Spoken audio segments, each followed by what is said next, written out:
Vecna has no limit on ambition. Because at the start of this adventure, Vecna is already a god. But that's not enough. Yes.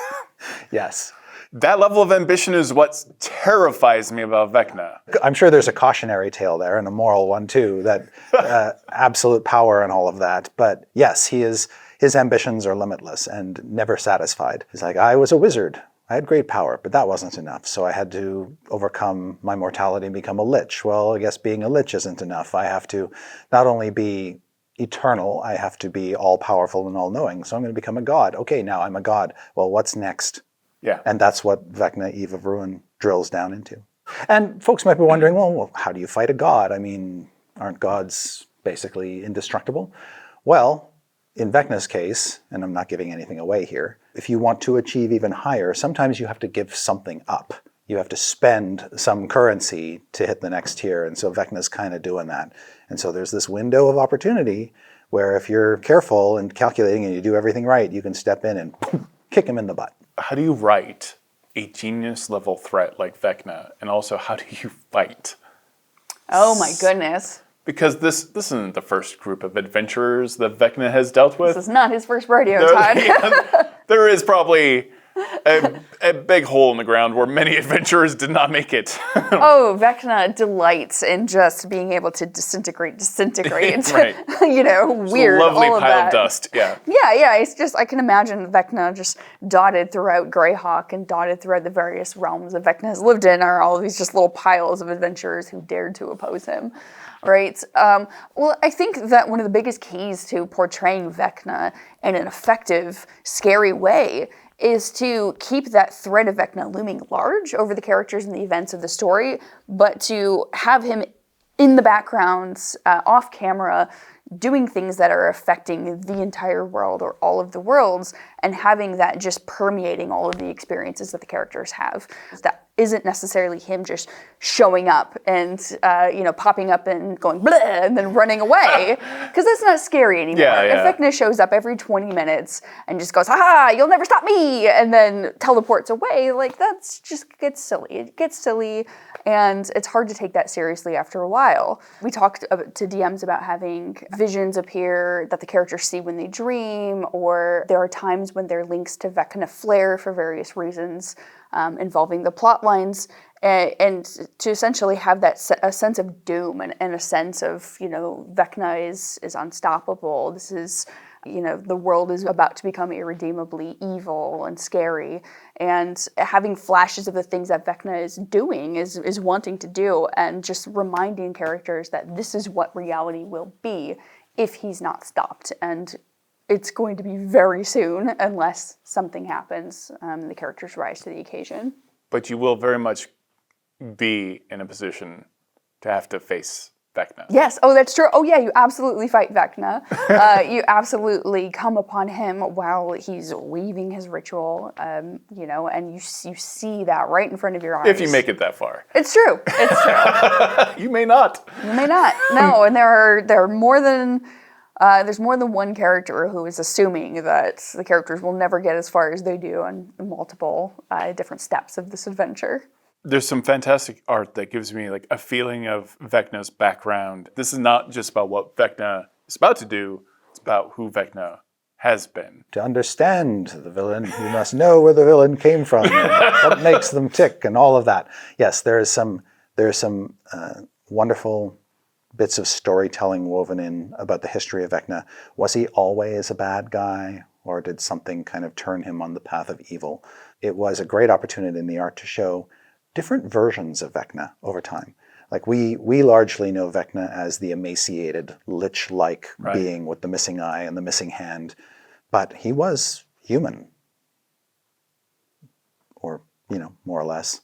Those are the moments I very much enjoy. I think I quite enjoyed Stranger Things' take a little bit, especially showing the human version of Vecna in that show, of like this eerie kindness but deliberate nature in how they spoke and how measured, leading up to not the fall, but like the ultimate incarnation of evil. Yes, that history gives you a sense or an anchor on which to sort of base a character. Yeah. Like if you're an actor and you have to play Vecna, which a DM is in essence, you're looking at, a understanding their journey and understanding what they are is very important. Like Vecna is a wizard. Yeah. That means he's educated in terms of magic. He's obviously probably spent years and years and years reading books and spell books and learning to master his craft. One can easily imagine that person being articulate and thoughtful because they've been surrounded by lore and they've had masters who have taught them this very, very difficult art to master. And so it takes patience, it takes time. He's not a warlock. Yeah. He's not a sorcerer. He is a wizard. And that means a certain thing. And that gives you clues on how to portray him.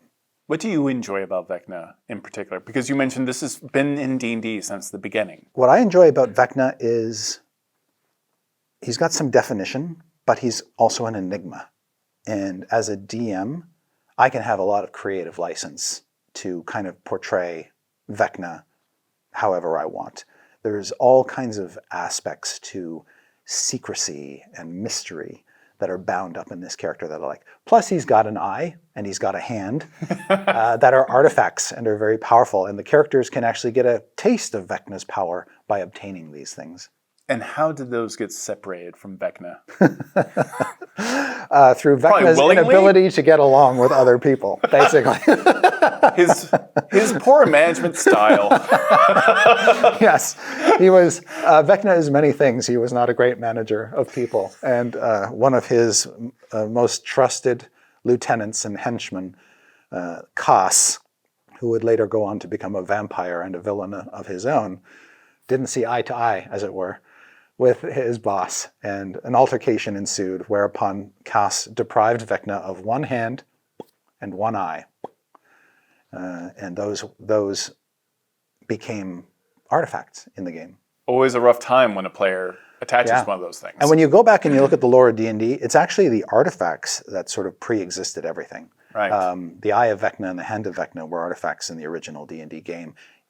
Absent any knowledge about what Vecna really was or who Vecna hadn't even been statted up at that point. So the eye and the hand came first, actually, and then Vecna fleshed out afterward. Can you imagine designing the hand and eye of Vecna as just magical items for D&D at the very beginning, and then all of a sudden, Stranger Things, right? Right. All of a sudden, all these other shows. What a weird journey that went on to get from these two artifacts just with this name attached to them to this entity in this TV show. Just remember, when you're designing a magical item for D&D, you don't know where that road's going to go for your career or also for fiction, I guess, is the warning sign. Right, because D&D is a shared universe. Yeah. And stuff that's created early on gets picked up and reused in other products. It gets incorporated into people's campaigns, and it accretes new lore as it carries on through time. So I marvel at stuff that maybe I created 30 years ago that still has some gravity and has actually gained gravity and is used in people's games or has cropped up in adventures. But you never know what it's going to be. For those that don't know, what is the Cult of Vecna? What is their purpose? So the Cult of Vecna, they're all throughout the multiverse. Vecna is all about being the god of secrets, and he's all about extracting power from powerful secrets. And the Cult of Vecna buys into that to the point that they are themselves very secretive little groups that worship Vecna, but also are about finding the inherent power in secrets. And that manifests all throughout D&D's history with people and cults who are worshiping Vecna and trying to extract those powers of secrets. And in this case, the manifestation of that is that they are literally using the power of the secrets and the power that the secrets have over the people who either hold them or that the secrets are about, and using that to funnel the energy into Vecna. And Vecna's got this very, very powerful bomb almost that he's weaving in a specific place of power and is about to detonate and remake the multiverse. The thing I love about Vecna is that he is your quintessential, just big, terrifying bad guy who wants to remake the world for no noble purpose. He wants to remake the world because he wants to be in power. Yeah. And God, sometimes it's so satisfying in a game where you can just get to explore the depths of your imagination and really explore what it means to be a hero. Yeah. In when you're exploring those things, getting to fight against a bad guy who is just wholeheartedly unabashedly, brilliantly evil is just so much fun and so cathartic. As a DM, I love Vecna because while he is this unabashedly evil, maniacal villain, he is a very clever villain. He does not run headfirst into things. He is very thoughtful. He is very much like moving those chess pieces on the board, and it's always fun as a DM to kind of get into that mindset and see those pieces moving, and sort of like figure out like what his plans are, what his backup plans are, what his backup to his backup plans are. It's just so much fun. I love getting to play with villains like Vecna, who are just this kind of looming threat. And their threat can pervade from a low level where it's just like, oh, you're engaging with like some cultists on a lower level, to the scale that we eventually get in this adventure where the entire multiverse is at stake. He is this beautiful kind of recurring background threat that just you can just lay threads of and get glimpses and pieces of his plan, but not quite understand the full scope until it's almost too late and you are running out of time. There's just such a wealth of possibilities in the ways that you can approach Vecna and strategize into how to take this incredible big force down. And I can't wait for folks to get their hands on this. It's going to be so good.